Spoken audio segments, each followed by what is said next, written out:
मैं ये बताना चाहता हूँ बच्चों, आपने देश में नुकसान नहीं करना।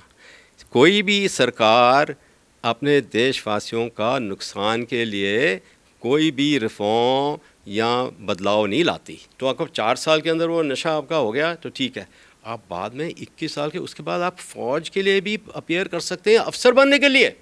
वहाँ पे उम्र की रिलैक्सेशन है, आप करो, मेहनत करो। कंपटीशन, ये दुनिया कंपटीशन की है। आप फौज में भी आ जाओ, एक मेजर रिटायर भी हो सकते हो, लेफ्टिनेंट कर्नल रिटायर हो सकते हो, और एक जनरल बनता है उसका साथी। क्यों बनता है? वो कंपटीशन में आगे निकल जाए। नमस्कार, आप देख रहे हैं द राज धर्म और मैं हूं आपके साथ कनिका। अग्निपथ स्कीम को लेकर देश में जगह जगह प्रदर्शन देखने को मिल रहा है। देश का युवा जो है वो अग्निपथ स्कीम के खिलाफ है। जिन युवाओं का कहना है कि कहीं ना कहीं हमें आर्म फोर्स में जो हमारा सपना था देश के लिए काम करने का, वो एक सपना टूटता दिखाई दे रहा है, क्योंकि जब से अग्निपथ स्कीम लाई गई है, जो योजनाएं लाई गई हैं, उससे देश का जो युवा है, जो छात्र हैं, वो कहीं ना कहीं एग्री नहीं करते, वो डिसएग्री हैं। क्योंकि इसमें जितनी भी चीज़ें लाई गई हैं उसको तहत उनको लगता है कि ये चीज़ें कहीं ना कहीं एक सही निर्देशक नहीं है सरकार द्वारा। इन्हीं पूरे मामले को लेकर अगर हम देखें तो बिहार से लेकर उत्तर प्रदेश से लेकर दिल्ली तक जगह जगह प्रदर्शन देखने को मिल रहे हैं। मेरे साथ major general SVP Singh ji हैं, इनसे बातचीत करूंगी क्योंकि इन्होंने उस पोस्ट को सर्व किया है। तो इनसे बातचीत करने की कोशिश करेंगे और जानेंगे कि जो ये अग्निपथ यानी कि अग्निवीर स्कीम लाई गई है, ये क्या है, क्यों है और क्या ये देश के छात्रों के लिए एक अच्छा कदम है या नहीं। सर, पहले तो आपका बहुत बहुत स्वागत है। Thank you. अच्छा, मैं आपसे पहले ये कहना चाहूँगा, जो आपने बैकग्राउंड दिया है कि सरकार के साथ यूथ या जवान जो हैं, नॉन फौजी जवान, वो खुश नहीं है। ये तो सरकार को ही मसला संभालना पड़ेगा। पर इसका मैं एक बैकग्राउंड देना चाहूँगा आपको। तो अग्निपथ मैं समझता हूँ मेरे मुताबिक कि काफ़ी इसके अंदर जो डिबेट हुई होगी उसके ऊपर उन्होंने ये स्कीम निकाली है, पर इसमें फिर से कमी कुछ रह गई है। जब मैंने इतनी बड़ी स्कीम निकालनी थी, टर्म्स एंड कंडीशंस को बदलाव कर रहे थे, तो क्या इस सरकार ने पार्लियामेंट्री कमेटी जो होती है, स्टैंडिंग कमेटी फॉर डिफेंस, उसके साथ चर्चा किया, उनको प्रोजेक्ट किया, उनको स्टडी दी? नहीं। क्या पार्लियामेंट के अंदर डिस्कशन हुआ? नहीं। तो एक लेजिस्लेचर भी निगलेक्ट हुआ और एग्जेक्टिव ने अपनी अथॉरिटी पूरी इम्पोज की। इसके ऊपर कोई वाइट पेपर भी नहीं निकला हुआ। तो ये सब करते हुए तो एक तरह का ना स्टैट्यूटरी हुक्म हो गया है। एनवायरनमेंट को पता नहीं था कि क्या है, और इसलिए ये सोशल अनरेस्ट हो गया। ये बड़ी दुखद वाली बात है और मैं इसके बहुत बरखिलाफ़ हूँ। हिंसा नहीं होना चाहिए, देश के अंदर कोई बर्बादी नहीं होनी चाहिए प्रॉपर्टी की या किसी जान की। अभी मैं अग्निपथ के बारे में आपको बताऊँगा। जब अग्निपथ स्कीम आई है, अल्टीमेटली सरकार ने क्या बोला है कि हमें यूथफुल प्रोफाइल, यंग बच्चे जो 17 साल से 21 साल की उम्र के आकर रिक्रूट बने, ट्रेनिंग लें और उसके बाद फ़ौज के अंदर नौकरी करें। और हमारी जो इस समय 32 साल की एवरेज एज है जवान की, below officer rank, JCO rank, वो हम यंग प्रोफाइल करें। 32 साल से हम 24 से 26 साल हैं और ये स्कीम उसको केटर कर रही है और बहुत ही अच्छी बात है ये। पर इसमें उन्होंने फिर एक अग्निवीर का नाम दे दिया है कि 4 साल नौकरी करेंगे और उसमें से 25% परमानेंट सेलेक्ट होंगे मेरिट बेस के ऊपर और 75% सिविल में वापस जाएंगे। तो मैं पहले 25% को टच करता हूँ। और इसमें क्या किया उन्होंने, कहा ट्रेनिंग है ना जो, वो 6 महीने की जाएगी। अच्छा, 6 महीने की ट्रेनिंग की जाएगी। उसमें अभी जैसे मैं आर्टिलरी का हूँ और मैं आर्टिलरी सेंटर नासिक रोड का रिक्रूट ट्रेनिंग सेंटर है, उसका कमांडेंट रहा हूँ आज से 21 साल पहले, 2002 में। तो मेरा एक्सपीरियंस है एक, उसको मैं अभी थोड़ा गौर करता हूँ कि क्या ये 6 महीने की ट्रेनिंग, जैसे हमारे गनर है जो तोप खाने का गनर होता है, ये तोपें चलाता है, उसकी ट्रेनिंग 52 हफ्ते होती है, 52 वीक्स। अभी हमने वो भी ट्रेनिंग 6 महीने हो जाएगी, मतलब 24 हफ्ते। काफ़ी कटाव है ट्रेनिंग में, तो उसको फ़ौज अब्जॉर्ब कर सकती है। इंजीनियर्स में कुछ ट्रेड्स हैं, सिग्नल्स में भी कुछ ट्रेड हैं, तो 18 महीने ट्रेनिंग चलती है रिक्रूट की और फिर वो पलटन में जाता है, तो उसको अब्जॉर्ब कर सकता है। ये मैंने आपको बताया ना, डॉक्ट्रिनल और स्ट्रेटजिक चेंजेस आती हैं टेक्नोलॉजिकल एडवांसमेंट्स आती हैं, तो जब ये एडवांसमेंट्स आती हैं तो जो लंबी ट्रेनिंग होती है मैनुअल, वो कम हो गई है। आपकी जनरेशन भी, जैसे आप मेरे को इंटरव्यू कर रहे हो, आप टेक्निकली सेवी हो हमारी जनरेशन के मुताबिक। सो अभी जो जवान आ रहा है वो भी बड़ा टेक्निकल सेवी है, हाँ, और टेक्निकल सेवी ऐसे है कि वो जल्दी अपनाएगा। तो हमारी जो ट्रेनिंग रेपिटेटिव थी कि दोबारा करनी है, उसमें भी हमें रिड्यूस करना चाहिए ट्रेनिंग का पीरियड। तो ये 6 महीने का जो ट्रेनिंग है, मेरे अपने विचार के मुताबिक मैं इसके साथ सहमत हूँ। सरकार की ये जो स्कीम है और फ़ौज ने जो अपनाई है, मैं इसके साथ सहमत हूँ। और क्यों हूँ, मैं अपना एक्सपीरियंस अभी बताता हूँ आपको कि जब मैं कमांडेंट था उस समय ऑपरेशन पराक्रम चल रहा था पाकिस्तान के खिलाफ, जबकि first time after 1971 war Indian arm forces mobilise हुए थे लड़ाई के लिए मोबिलाइज हुई थी फ़ौज। तो उस समय आर्टिलरी खास करके हमारे पास 15 से 20% मैन पावर डेफिशिएंसी थी पलटनों में। तो उसको हमने बिल्कुल जल्द से जल्द बढ़ाना था मैन पावर को। तो कैसे कर सकते थे? 2750 कैपेसिटी 2750 आर्टिलरी सेंटर की नासिक की, और उसमें रिक्रूट कितने थे? 6500, 2.5 गुना कैपेसिटी के। तो आप समझ लो कि क्या था, इंफ्रास्ट्रक्चर नहीं था, कुछ नहीं, पर हमने उसको अपनाया। फ़ौज हर चैलेंज को कर देती है, एडमिनिस्ट्रेटिव वो लड़ाई के मैदान में हो, ये फ़ौज इंडियन आर्मी बहुत तकड़ी है, जुगाड़ की मास्टर है, मैं आपको बताऊंगा। हाँ, सेकेंड वर्ल्ड वॉर भी ब्रिटेन के जो 14th आर्मी थी, field marshal slim Burma campaign में, और उसने सलाम किया इंडियन जवान को कि जुगाड़ का उस्ताद है, ये कुछ भी कर देगा। देखो, जब ये रिक्रूट 6 महीने के बाद जाएंगे, मैं ये पॉइंट बता रहा था, यूनिट्स का भी, हमारे यूनिट कमांडर्स, कमांडिंग ऑफिसर्स, बेशक वो इन्फेंट्री है, आर्टिलरी है, आर्मर्ड कोर है, या कंपनी कमांडर है, बैटरी कमांडर है, स्क्वाड्रन कमांडर, उसका रोल बढ़ता है। उसको, इनको बच्चों को ट्रेन करना है, उनको बिल्कुल मजबूत बनाना है। मजबूती किस चीज़ की होती है? फिज़िकल फिटनेस और मेंटल फिटनेस। और ये रिक्रूट झगड़ा लेता है वहाँ पे भी, बट पलटन में यूनिट में जाके मजबूती आती है। हम अफसर कमीशन होते हैं ना, हमारे sword of honour gold medallist भी जो होते हैं, सबसे नंबर 1 जो मेरिट में पास आउट होते हैं, और हम सब यूनिट में जब जाते हैं तो हम फ्लैटन हो जाते हैं। हमको ये पता लगता है हम कुछ भी नहीं, अभी सिखलाई लो, हमें भी खूब रगड़ा लगता है। And that is the beauty of फौज की। तो रिक्रूट को भी, जो रिक्रूट जाता है उसको रिक्रूट ही बोलते हैं शुरू में, उसको भी रगड़ा लगता है, तो इसलिए वो टफन अप होता है। 4 साल हुआ ट्रेनिंग कर रहा है, 25% मेरिट बेस्ड आपके पास आ रहा है, बेस्ट मटीरियल, 75% अभी चैलेंज है। मेरे मिलिट्री का जो चैलेंज है, मैं समझता हूँ मिलिट्री तो ये चैलेंज को अपनाएगी और बहुत अच्छा उसको ये स्कीम रहेगा। 75% का मैं देशवासी होने के नाते, एक नागरिक होने के नाते, मेरे को भी उतनी जिम्मेवारी महसूस होती है उनके लिए जितनी सरकार को होनी चाहिए, कि उनकी रीसेटलमेंट, उनके आगे जो हमने उसको रीसेटल करना है, उसकी फ्यूचर के लिए, वो एक चैलेंज है। और वो कैसे अपनाना है, उसके लिए भी सरकार ने कुछ मेजर्स लिए हैं। और इसमें मैं आपको बताता हूँ कि हमारे प्रधानमंत्री, मेरा आर्मी चीफ साहब के साथ भी एक ब्रीफिंग हुई थी, जिसमें हम कुछ वेटरन्स थे, तीनों सेना अध्यक्ष थे, उपाध्यक्ष भी थे, बहुत 1.5 घंटे की ब्रीफिंग हुई। उन्होंने हमें काफ़ी स्कीम के बारे बताया। पर्सनली मैंने चीफ साहब से भी बात की थी, मैंने बोला ये बड़ा ध्यान रखना पड़ेगा हमें, और उन्होंने एनवायरनमेंट को भी उस समय बताया उस कॉन्फ्रेंस हॉल में। और मुझे पर्सनली जब मैंने इस बात की, उन्होंने बोला कि प्रधानमंत्री से मेरी डिस्कशन जो हुई है, उनको 75% का बहुत ज़्यादा दिल में उनका है कि मैं इनको सही तरीके से रीएम्प्लॉय करूं इन बच्चों को। ये नहीं है कि उन्होंने, वो इंग्लिश में बोलते हैं ना कि थ्रोन देम टू वुल्व्स, कि स्ट्रीट में भेज दिया उनको, मरो या करो या मरो, अपने आप करो। नहीं, उनको 12वीं तक का सर्टिफिकेट मिलेगा। बाहर जाने के बाद उनको पढ़ाई के लिए भी एवेन्यू देंगे, उनको बैंक लोन के भी उन्होंने केटर किया है। कॉर्पोरेट वर्ल्ड के साथ काफ़ी मेल में आपको है, ये हमारे को बताया गया है कि कुछ एम्प्लॉयमेंट्स के लिए आप दो, अभी गारंटी मांग रही दुनिया, और ये एश्योरेंस दे रहे हैं। It is now guarantee versus assurance या प्रेफरेंस, गारंटी।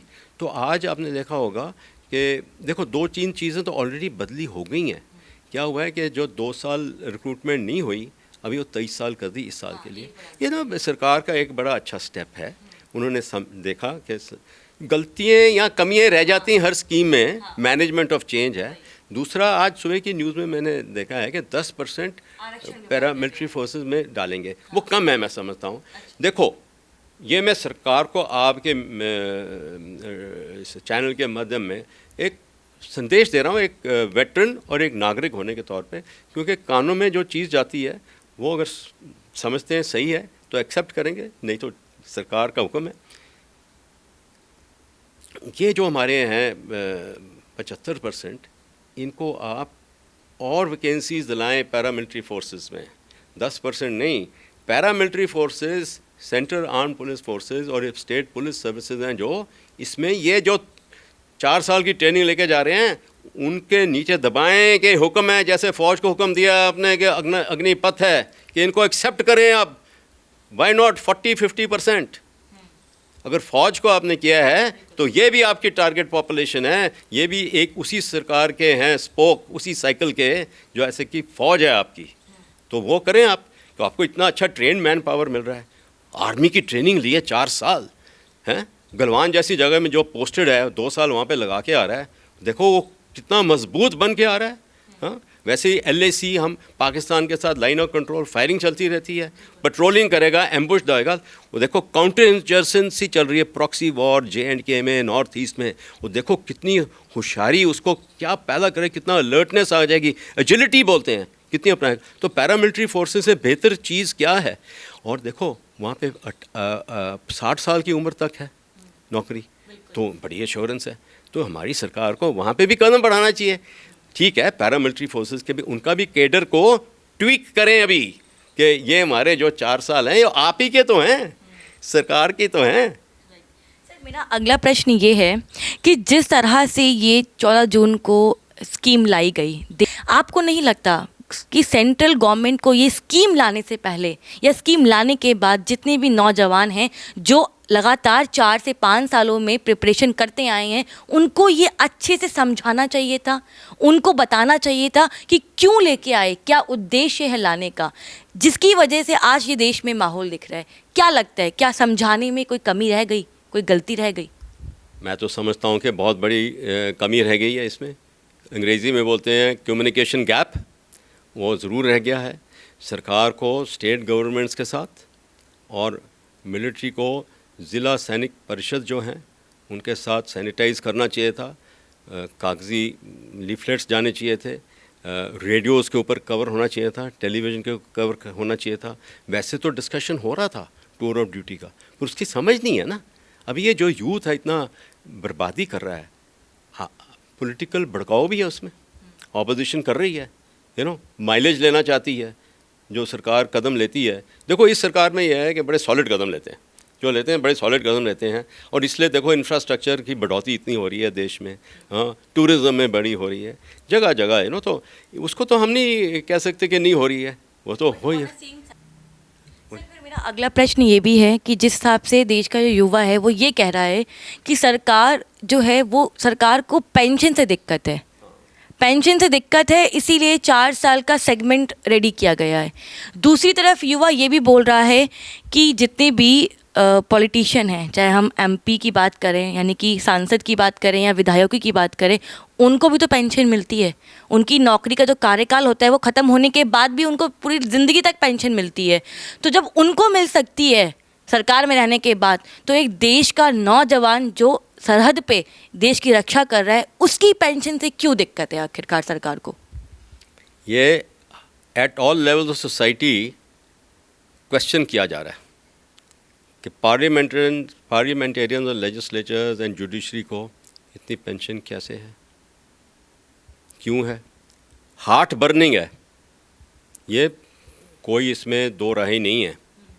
ये फिर से सरकार को सोचना चाहिए अपने आप कि हमारे प्रिविलेजेस तो इतने हैं, हमारे प्रिविलेजेस इतने हैं, हमारी ज़िम्मेवारी भी इतनी है, हमारा लाइफस्टाइल भी इतना ऊंचा है, तो क्या मुझे इतनी पेंशन, डबल पेंशन की ज़रूरत है या लेनी चाहिए या सरकार को इंस्टीट्यूट करनी चाहिए? मैं समझता हूँ ये पार्लियामेंट के अंदर इसका भी बदलाव का एक मुद्दा टेकअप होना चाहिए। इम्प्लीमेंट होना वो तो आज की सरकार को ही मालूम है। हम तो चाहते हैं फ़ौज मजबूत हो, सरकार मजबूत हो, ये देश नंबर 1 हो, जो प्रधानमंत्री का सपना है वो हर एक वर्दी वाला वेटरन का सपना है। तो हमें हमें इसके ऐसी चीज़ों में रोल ज़रूर देना चाहिए था। हम उनके पिलर हैं, हम उनके खंभे हैं, और ये ज़रूर होना चाहिए था। मैं बिल्कुल सहमत हूँ इसके साथ, और जिसमें कमियाँ और इसकी इम्प्रूवमेंट्स बहुत अच्छे तरीके से अपनाई जाती, पर अभी आ गया है, इसलिए अभी मेरे जैसे बोल रहे हैं अभी आ गया। हर चीज़ तो हम खदेड़ नहीं सकते हैं। ये रशियन मिलिट्री अभी यूक्रेन में तो नहीं है जो कि डिस्ट्रॉय करते रहेगी आर्टिलरी लेके, वेटरन्स यहाँ कोई और बोल रहे हैं कि अभी खदेड़ दो देश को, ऐसे तो नहीं हो सकता ना। इसलिए मेरे जैसे बोल रहे हैं कि इसकी जो मॉडिफिकेशंस कर सकते हैं, कुछ अमेंडमेंट्स कर सकें, करें। हमारी इंडियन कॉन्स्टिट्यूशन में कितनी अमेंडमेंट्स आई हैं ना।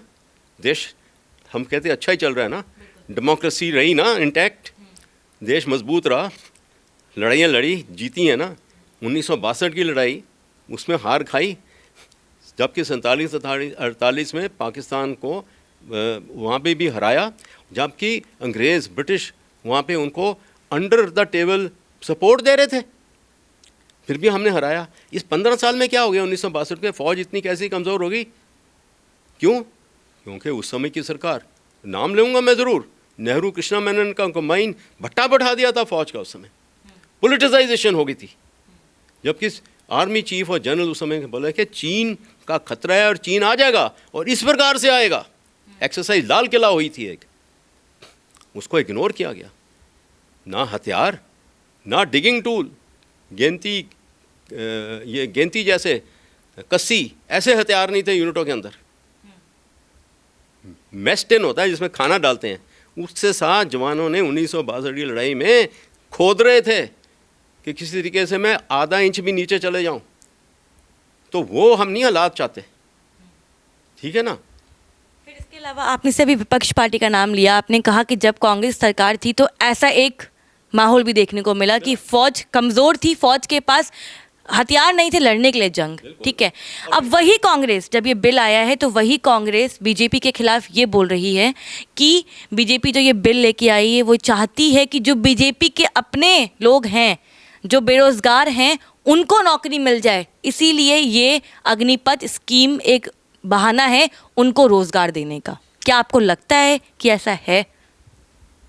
देखो, ये ऑपोजिशन बोल रही है कि बहाना है ये अग्निपथ, मैं इसके साथ सहमत नहीं हूँ। कांग्रेस को कुछ मुद्दा चाहिए। एक चीज़ मैं कांग्रेस के फेवर में ये भी बोलूँगा, ये नहीं है कि तो मैंने वो एग्जांपल दिया है, 1965 की लड़ाई हुई, 1962 में जब देखा सबक सीख लिया, तो उस समय फिर लाल बहादुर शास्त्री साहब थे ना, वो तो एक फैमिली डायनेस्टी वाले नहीं थे ना। जय जवान जय किसान का नारा उन्होंने दिया, हाँ, और फौज खड़ी हो गई, देश खड़ा हो गया ना एक। फिर 1971 की लड़ाई में कांग्रेस की इंदिरा गांधी बहुत अच्छी स्ट्रैटेजी अपनाई, लड़ाई जीती, बहुत बड़ी, इतिहास में सबसे बड़ी लड़ाई की जीत है। 93,000 पाकिस्तानी को कब्ज़ा करके रखा, और बहुत अच्छे तरीके से रखा हिंद फौज ने। सारी दुनिया में एक मिसाल रहेगा इतिहास के अंदर कि प्रिजनर्स को कैसे रखना चाहिए। उसके बाद कारगिल की लड़ाई आई, और ये प्रॉक्सी वॉर जो चल रही है, कितना मतलब इस देश में हमारी मिलिट्री, हमारे यंग ऑफिसर जवान शहीद होते हैं। इतिहास में ये भी सबसे बड़ा एग्जाम्पल रहेगा। ऐसा रेशो प्रोपोर्शन नहीं है जो कि शहीद हो रहे हैं, कॉफिन आ रहे हैं, हम सल्यूट मार रहे हैं, कि किसी और देश में ऐसे नहीं है। अमेरिका वगैरह ये सारे भाग गए अफ़गानिस्तान, इराक वगैरह से, ठीक है ना। यूक्रेन के अंदर यूरोपियन पावर्स उसका एक कठपुतली बना के आप नहीं एक कदम लेंगे आगे, उस धरती में नहीं आएंगे, वो नहीं मरना चाहते। अभी काफ़ी मार खा ली उन्होंने अफ़गानिस्तान और इराक की 2 लड़ाइयों में। तो मैं ये कहना चाहता हूँ कि उस समय भी हमारी सरकार कांग्रेस की भी थी। 19 कारगिल लड़ाई में वाजपेयी साहब की सरकार थी। हमारे जो सेना अध्यक्ष थे जनरल वीपी मलिक ने, उन्होंने ये स्टेटमेंट दी थी उस समय भी कमियाँ थी। We will fight with what we have. ये खूबी है इंडियन आर्मी की, इंडियन आर्म फोर्सेस की। We will fight with what we have and we fought with what we had and we. देखो, हमने अपने शहीदों को अपनाया, आपने फ़ौज को अपनाया, पाकिस्तानियों ने उनके अपने शहीदों को अपनाया नहीं, वो हमारे नहीं है बोलते। देखो कितना ये इसे वी आर, आप सबको मैं मैं तो देशवासियों बोल रहा हूँ कि देखो ये फ़ौज बहुत बड़ी चीज़ है। जो 25% आएंगे आप ऐसी फ़ौज में आएंगे, आप तो बिल्कुल ही मेरिट बेस्ड होंगे। आपको तो बहुत ही फ़ख्र होना चाहिए कि इस फ़ौज में आ रहे हैं। और बाकी जो 75% जाओगे, मैं समझता हूँ आप रीसेटलमेंट लोगे, अच्छी रीसेटलमेंट लोगे और इस देश के फ़ौज के और इस देश के अच्छे एम्बेसडर बनोगे, एक बहुत ऊंचे दर्जे के नागरिक बनोगे, क्योंकि आपको एक मिलिट्री ट्रेनिंग मिलेगी, अनुशासन और डिसिप्लिन के आप एक बहुत माहिर नमूना होंगे इस देश में। कई बार हम बोलते हैं ना कि देश में मिलिट्री ट्रेनिंग होनी चाहिए। हाँ, कंस्क्रिप्शन तो नहीं कर रही ना सरकार, ये तो अभी आपको ट्रेनिंग दे रही है वॉलंटियर बेसिस पे। इसको प्लस पॉइंट है ना, ऐसी ट्रेनिंग फ़ौज में मिलेगी 4 साल के अंदर भी। मैं लेता हूँ आपने इन्फेंट्री, आर्टिलरी, आर्मर्ड कोर हैं, हम तो ऐसे एडमिनिस्ट्रेटर्स निकालते हैं, लीडर्स निकालते हैं, कमांड सीखेंगे। बाकी हमारी टेक्निकल आर्म्स हैं, इंजीनियर्स, ईएमई, सिग्नल्स, आईटी की ट्रेनिंग, कम्युनिकेशन की ट्रेनिंग, ईएमई, गाड़ियों के ऊपर ट्रेनिंग, कितनी गाड़ियाँ हैं इस देश में, वो सारा वहाँ पे ऑपरेशन कर सकते हैं। कितनी रिक्वायरमेंट है आजकल इंडस्ट्री में। हमारा आर्मी एविएशन कोर है, एविएशन, एयरफोर्स है, नेवल एविएशन है, उनके जो ये बंदे होंगे उनको जो सिखलाई मिलेगी। आज देखो एविएशन सेक्टर कितना लार्ज सेक्टर है, एयरफील्ड्स बढ़ रही हैं, उनकी एम्प्लॉयमेंट के लिए आपको एक सेमी ट्रेंड या ट्रेंड मैन पावर है वो अवेलेबल होगा आपको। हाँ, वैसे हमारे एएससी ऑर्डिनेंस हैं, स्टोर होल्डर्स, डिपोज के अंदर वो उनका एक्सपोजर होगा, तो उनको ऐसे बंदे मिलेंगे। जैसे ये फूड कॉर्पोरेशन ऑफ इंडिया मैं बता रहा हूँ आपको, इतने गोदाम्स वगैरह बना रहे हैं, आपको एक चाहिए मैनेजर्स वहाँ पे, हम आपको दे रहे हैं, इनको अपनाना है और इनको हमें वैकेंसी देनी चाहिए।